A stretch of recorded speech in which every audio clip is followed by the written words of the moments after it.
పశ్చిమాసియాలో మరోసారి ఉద్రిక్తతలు కొనసాగుతున్నాయి. ఇరాన్పై అమెరికా సైన్యం భీకర దాడులు చేస్తోంది. ఇరాన్పై దాడులు చేస్తామన్న కొన్ని గంటల్లోనే భీకర దాడులకు అమెరికా దిగింది.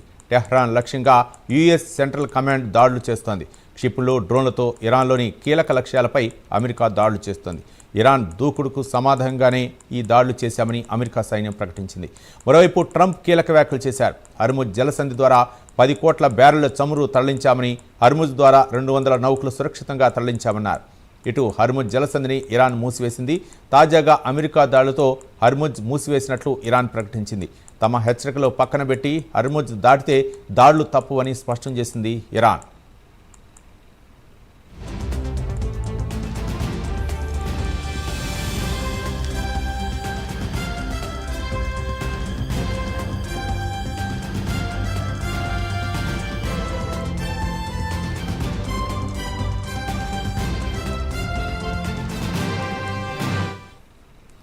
పశ్చిమాసియాలో మరోసారి ఉద్రిక్తతలు కొనసాగుతున్నాయి. ఇరాన్పై అమెరికా సైన్యం భీకర దాడులు చేస్తోంది. ఇరాన్పై దాడులు చేస్తామన్న కొన్ని గంటల్లోనే భీకర దాడులకు అమెరికా దిగింది.